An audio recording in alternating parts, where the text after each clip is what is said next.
briefly going to discuss complex numbers today. So in general, square rooting a negative number in the real number system is not possible. However, if we define the square root of -1 to equal I, we have a whole new number system called the complex numbers. Okay, and so another way to define I is that, so saying I equals the square root of -1 is the same thing as saying I is the number that works in the equation x squared plus 1 equals 0. If you tried to solve x squared plus 1, does it make sense to everybody that you're going to get x squared equals -1? Does that make sense? You could take the 1 away from both sides. And so I is the number that works for this equation because no whole real number works. You plug in a positive number squared makes a positive, right? You plug in a negative number squared makes a positive. And so I is defined to be the number that works there. And what that means is when you plug I in, it works, right? So that means that I squared is equal to -1. And that really is just a definition sort of a thing. It's saying like we're making I to be this number that works and other properties are going to happen as a result of it. But I say it is so. Okay. How many of you have seen I before? Okay. If you haven't, that's okay. All right. So my friend Anna, who also taught high school, had sort of goofy things. And she's like, oh, simplifying square roots with I's are really easy. You just poke out the I. It was a really silly analogy. But she said whenever there's a negative in the square root, you have to remember to poke out the I. Sorry, it's so dumb. But so if 50 was a regular, just not negative, you'd break it into 25 and 2. Does that make sense? So break it into -25 and 2. And then root each piece individually. And the only difference is that if you have a negative, when you root that, you get an I. So the square root of -25, instead of being 5, it's 5i. And the square root, the 2 doesn't square root nicely, so it stays stuck inside the root sign. I kind of clicked through this, Alex, and I discovered that your book doesn't have a whole ton of problems like this, but you definitely have some in like the mastery steps in Alex you have to do. They're supposed to match, but they're not perfect. Okay, well this, when you simplify root 20, so you have to think about a product and one of them that has a square root. So is 2 and 10 helpful? No, what's the helpful combination? 4 and 5, great. And then can you square root that -4? Yeah, what's it become? 2i, spectacular. So that becomes 2 square roots of 5 times 2i. Now remember how with multiplication you can change the order of stuff? So you can technically change the order and do 2 times 2i times root 5, which is 4i root 5. You don't actually have to, you have to do that step. You don't have to show that step. Does that make sense? You can just realize, okay, yeah, I can multiply those 2's, it's no big deal, I get 4i root 5. Okay, now one property with negatives is that you can't, one thing that will not work is you cannot say root 36. So how did I get root 36? What did I do? I multiplied them. So the property that you can do that actually only works if these numbers are both positives. Okay, so that's actually a little bit technical. So that's not right. Put a big old red arrow, red like, you know, don't do it thing through it. So instead, break down the first piece, break down the second piece. So what's the square root of -9? 3i, right? How about -4? 2i, great. And that will be 6i to the second.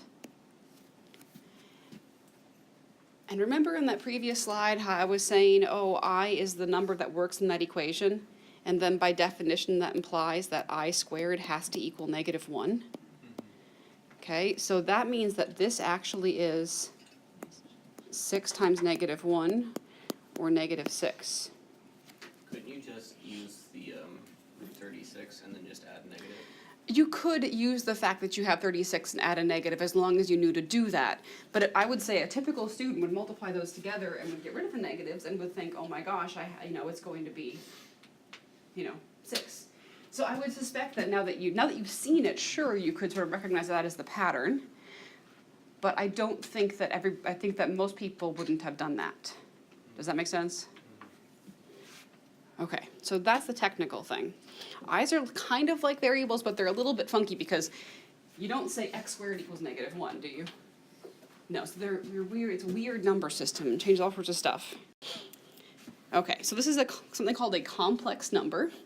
So a complex number is an imaginary number of the form a plus bi, where a and b are real numbers, and I is called this imaginary unit, or the square root of -1. So a is called the real part, and b is called the imaginary part. Here's a question. True or false? Every real number is also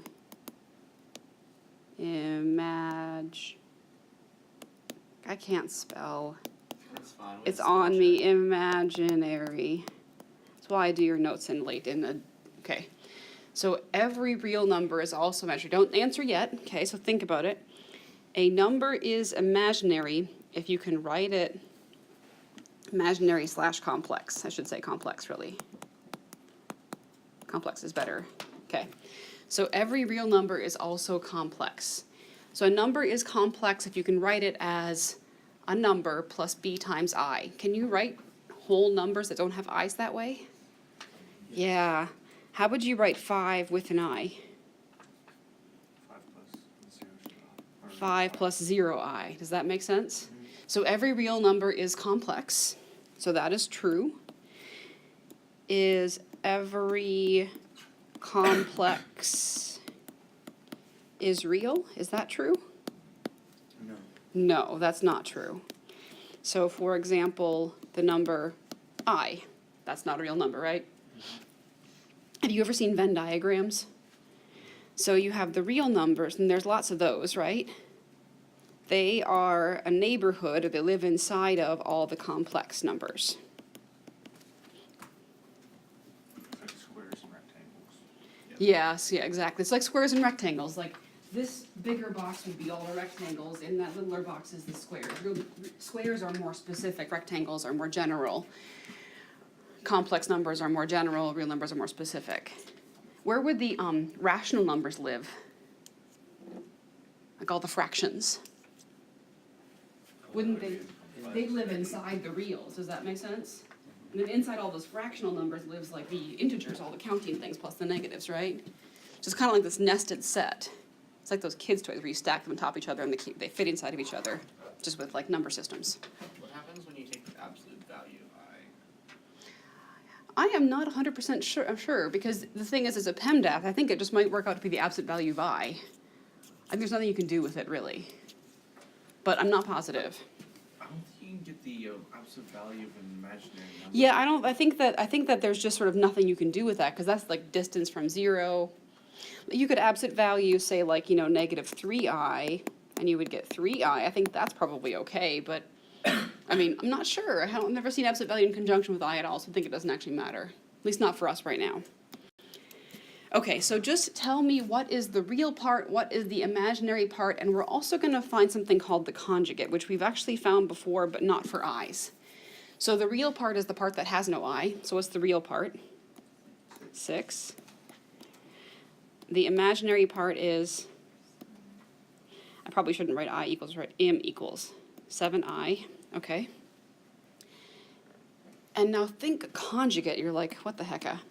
What was the conjugate for 2 plus root 5? Do you remember?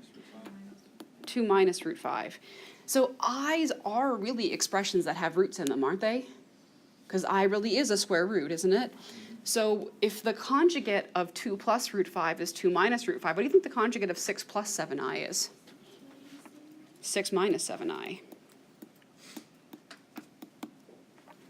Okay.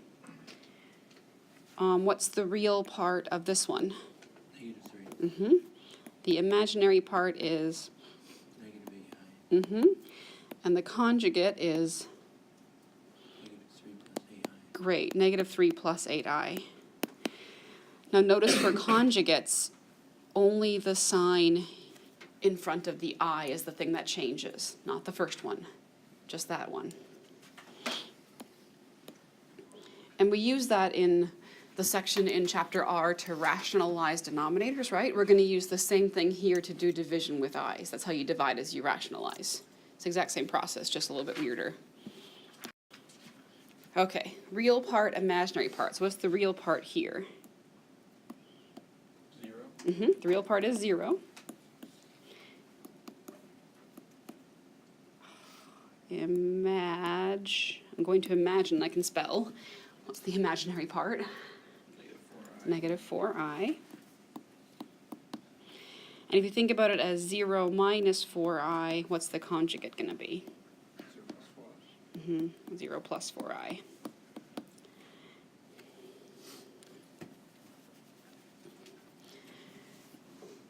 Okay, how about this one? What's the real part? That's -9 plus 0i, right? So the real part is? -9. The imaginary part is 0i. 0i, yep. And the conjugate is -9 minus 0. -9 minus 0. Is that actually any different? No, it really is just -9, right? And the thing is actually you're really only going to use conjugates when you have things like part B and part C. So it's not as important, but that technically would be what the conjugate was. Pretty easy, right? Okay. Okay, now generally speaking, at least for sort of simple stuff, i's sort of behave like variables. So first of all, if there are parentheses, that does not mean multiply, does it? Because there's a plus sign between them, right? So do the parentheses actually really matter in this case? No, you could think that there's like ones in front of them and the ones distribute, which doesn't change anything, right? So that just makes this into 3 plus 2i plus 6 minus 4i. That's what that's equal to. And at that stage, you just combine like terms. So combine the real parts, combine the imaginary parts, and what do you get? 9 minus 2i. 9 minus 2i. Spectacular.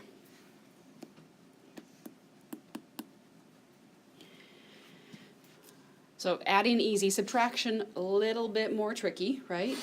Why is subtraction a little bit more tricky? Got to distribute the negative. Yep, very good. So we get 3 minus 5i minus 1 plus 3i. And once your negative has been distributed, then you combine like terms. And so what do we have then? 2 minus 2i. Spectacular.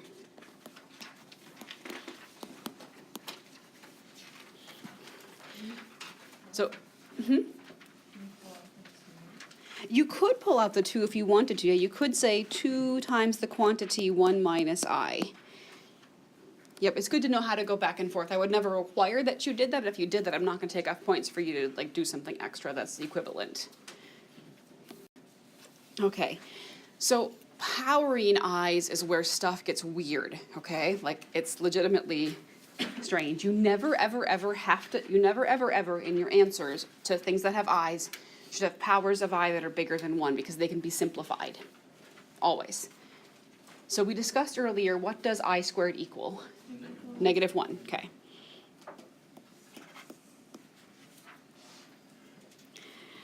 All right, so then the question is, what will I cubed equal? There's going to be a pattern, and this cycle goes in a cycle of 4. Would it be I? Almost. -I. Exactly. So this is the same thing as I squared times I. Does that make sense? And you know I squared is equal to? -1. So that's -1 times I. So I cubed equals -I.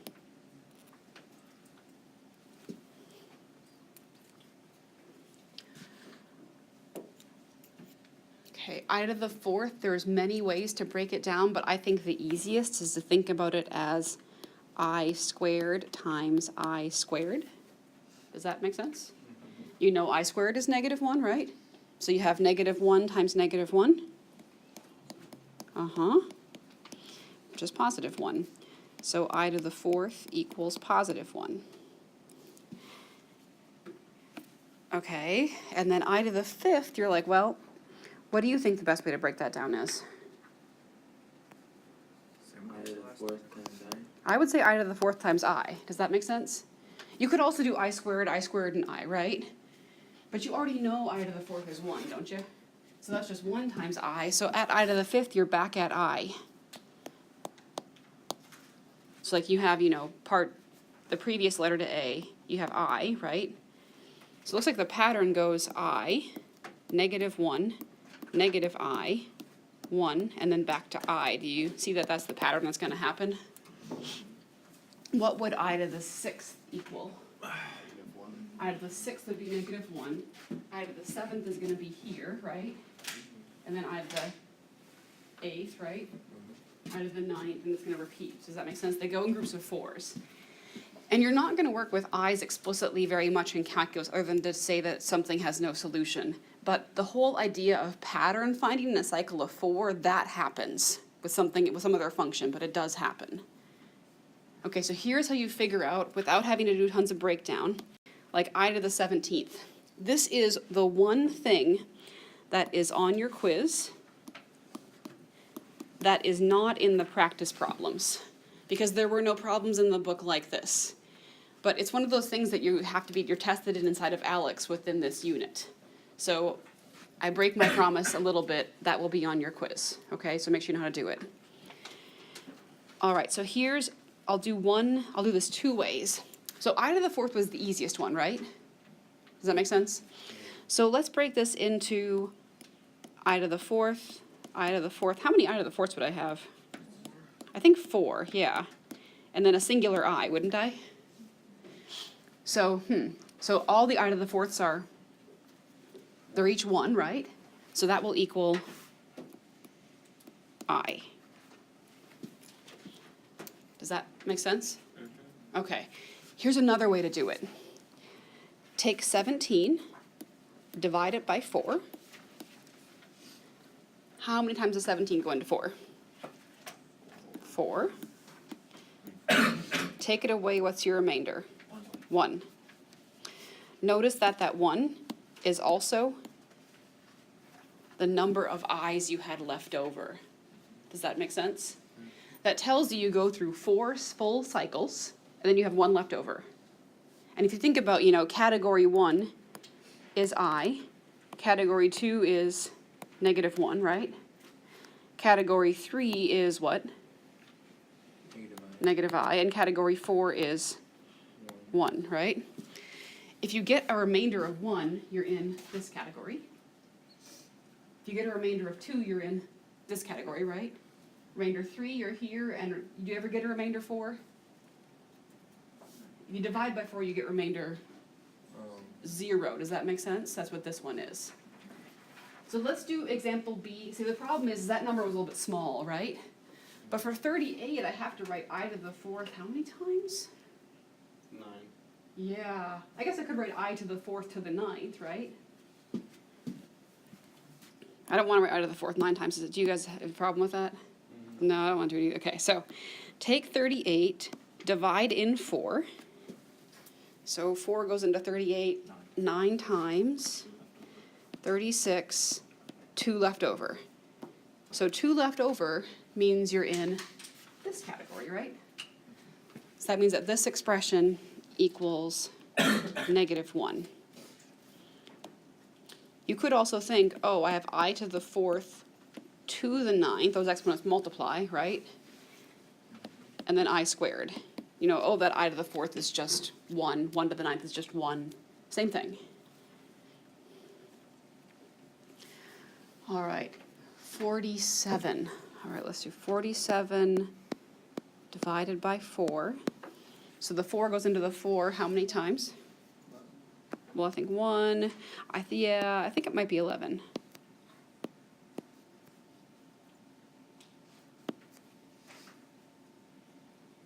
Yeah.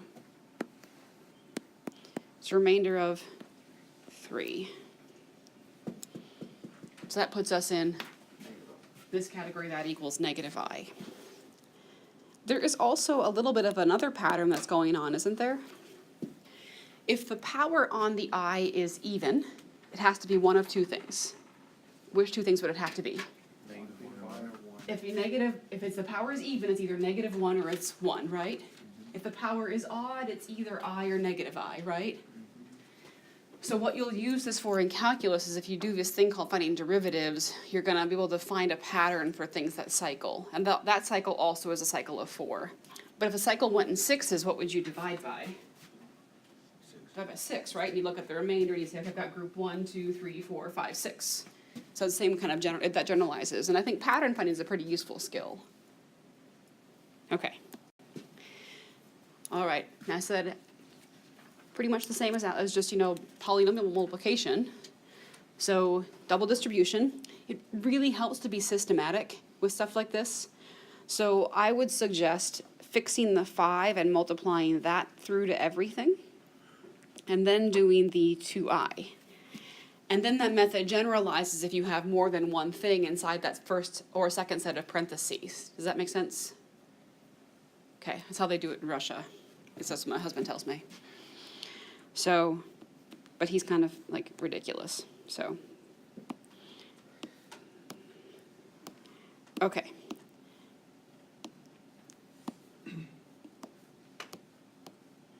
All right, so what's 5 times 4 gonna be? 20. So first we'll have 20, and then the 5 distributes to the -3i and makes -15i plus 8i. Plus 6. Don't skip that step in class, okay? But you can if you know what it's going to happen. Minus 6i squared. Okay. So that becomes 20. I think that's minus 7i, right? And then plus 6. Does that make sense how he got plus 6? Because I squared is -1. Great. And so your final answer is? 26 minus 7i. Great. 26 minus 7i. Multiplication, easy. That multiplication again? Is that what's next? Yeah, that's just distribution, right? So that's 2i minus 3i squared, or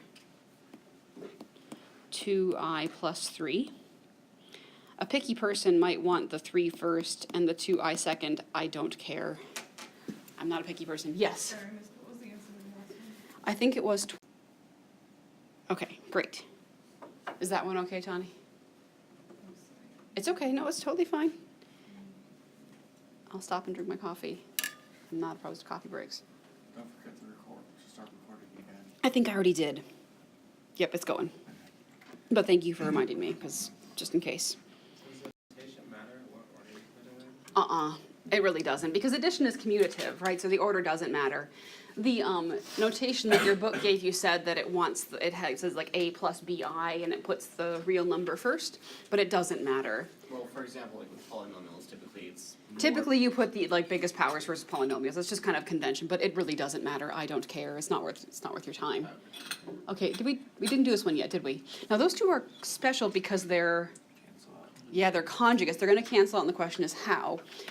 So first, just to read that 2, you get 4 minus 6i plus 6i minus 9i squared. And that's going to be 4 plus 9, or 13, right? So just like when you multiply conjugates together that have square roots, the square roots kind of go away, right? The same thing happens here is the i's, which are actually square roots, also go away. And that's how you're going to do division. I'm pretty sure division is the thing that's next, is it? Fractions really are division, aren't they? Yeah. So the way you do division, or you do 1 over 4 plus 2i, is you multiply by the conjugate. And is it fair to just multiply the denominator by the conjugate? No. You gotta multiply the numerator by the conjugate too. And the reason is that because you do that, you multiply by 1, multiplying by 1 doesn't change anything, right? Okay, so what's your numerator gonna be in that particular case? Well, 4 minus 2i. Great. And your denominator will be 16 minus 8i plus 8i minus 4i squared. So I think that your denominator is 20. Do you guys agree? Yes. Okay. Now does it make, we're going to reduce this, and you can reduce this, I'm going to give you two answers that are the same. So one answer is you could divide the numerator and denominator by a number that goes into everything. 2, yep. And that gives you 2 minus I over 10. Okay, that's one totally legitimate answer. Another one would be this. 2/10 minus I over 10. Does that make sense? That's like, usually you do it the opposite. Usually you get a common denominator and add the numerators, right? This just undoes that. And then does 2/10 reduce? Reduces to a fifth, right? So 1/5 minus I over 10. Does it also make sense that's the same thing as 1/5 minus 1/10 I? Okay, so those are all equivalent, and I'm okay with anything that I box is a legitimate answer. It's good enough for me. I just don't know, because I haven't used the ALEC software much, if they're going to require a specific form. Does that make sense? Okay.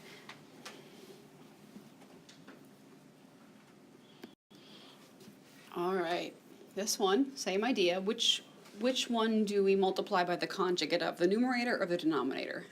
Denominator, very good. So multiply by 2 plus I over 2 plus I. This is how I sneakily assign two distribution problems at once, huh? Mwahaha. Okay, nobody buys me evil voice, okay? Don't laugh at my jokes, fine. Whatever. 12, plus 6i plus 14i plus, what's the last thing? 7i squared.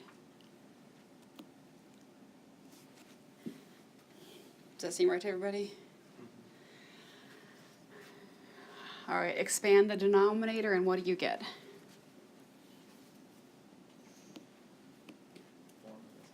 4 minus I squared. Is everyone okay if I leave out the plus 2i minus 2i? Natalie, do you have a question? Oh, no, Okay, just, I realize it now. okay, good. So that's the same thing as 12 plus 20i minus 7, right? Over 4, minus 1 or plus 1? Plus 1, okay.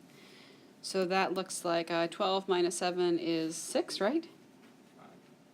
5. Oh, man, that was embarrassing. I wasn't even. Of course I'm an idiot. I was just testing you to see if you would correct my mistake, guys. That was all.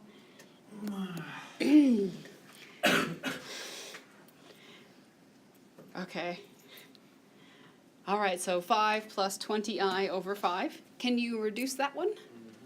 Is it going to have a denominator that's not 1 after you reduce it?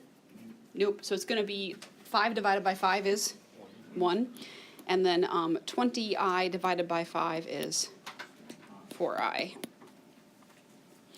So the denominators won't always go away, but they will no longer have i's in them. Does that make sense?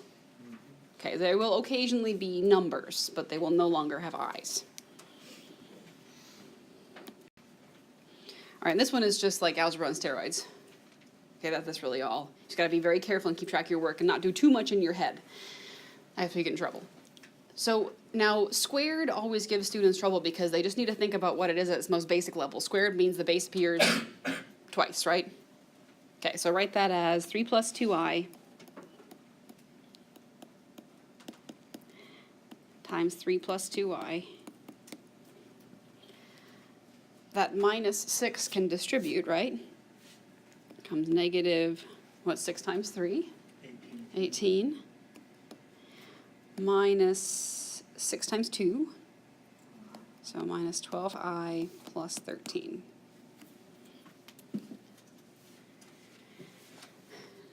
Now 3 plus 2i times 3 plus 2i, that's going to give us 9 plus 6i plus 6i plus 4i squared.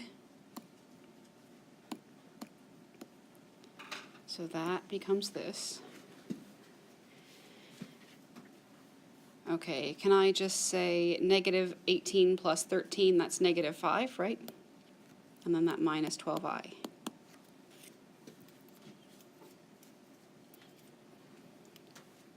Okay.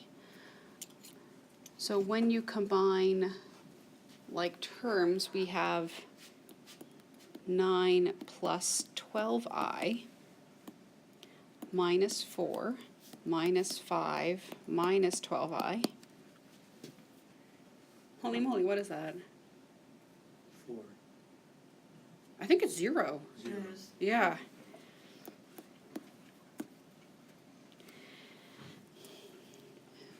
Okay. Wow. Alrighty. Yeah, plus 13. No, I didn't. Where'd you put it? It's right here. Oh. Because I did negative 18 plus 13. Yeah, I made negative 5. So I think that is right. So actually what that means, this is a little bit ahead, but we're going to sort of do tomorrow. That means that if you, x equals 3 plus 2i works in the equation x squared minus 6x plus 13 equals 0. Does that make sense? So works means when you plug it in, the equation checks out, right? What we had was big thing with I squared minus 6 times thing with I plus 13, right? So x squared, 6x, 13. That's the answer to that equation. So the most common mistake with things that are squared, so let's write down what it is and like why it's wrong. Or tell me, what do you think it is? If you see 3 plus 2i, back when you like first learned algebra, did you have this, you wanted to say it was 9 plus 4i squared? Did anybody ever have that thing where they're like, oh my gosh, it squares just the first and second thing? Is that true? No, what are you missing in this that The middle term. you're missing the 6i? Does that make sense? So the fancy way to say that is powers don't distribute. And the next part is the thing that a lot of us leave off because we get lazy. Over addition. Okay? So that means that if your operation in your parentheses is addition, the power won't distribute. It just doesn't work. But what if I gave you 3 times 2i squared? Does the power distribute then? Yes. Yeah, it does. You see how that, I think that's why students get a little confused. So powers don't distribute over addition, but they do distribute over multiplication. So in that case, that middle operation is multiplication. Does that make sense? So that's a little bit technical, but powers never distribute over addition. Do I have one more nasty one? Yeah, so just, the book won't say to conjugate the denominator, just say carry out the operation. So you've got to recognize how do you deal with this. Now technically the conjugate of 3i is negative 3i, right? Technically, but do we have to multiply by a negative over a negative? No, because if you did, if you multiplied by negative 3i over negative 3i, just because you're uncertain, what happens to those negatives? They cancel and become positive, right? It's kind of like when you have something like 1 over root 2, you multiply by root 2 over root 2, right? You don't use negative root 2. Does that make sense? Okay, but if you did, you won't be wrong. It'll just be a little bit more tedious. So let's just not make them negative, make them positive. So that makes 12i minus 3i squared over 9i squared. Did I do that right? Why is it positive 3i, not negative 3i? Let me write that in 2 steps. So I did use negatives originally. But what's a negative over a negative? Positive. Yeah. So here's what I'll do. I'll cross the signs into positives with red. Is that more obvious now? Yeah. Okay, great. Yay, colors. Okay, so we have 12i plus 3 over negative 9. And let's just do this. Let's do 12i over negative 9 plus 3 over negative 9. Let's reduce them both. So how does 12 over 9 reduce? 4 over 3. Yep, so negative 4 over 3i minus a third, right?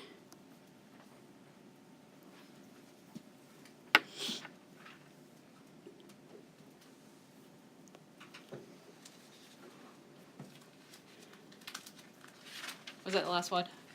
Yes. Do you mind, like, on quizzes if we just write it over, like, 1, 3? Yeah, so like you could also write this as negative 4i minus 1 over 3. That's also fine. I only care that you have reduced it all the way. So like either one of those are okay. Like I just don't know if Alex is going to want it to be like the real and imaginary as separate things. That's all. Okay. So that's the end of the slides I have. How many of you have phones with you?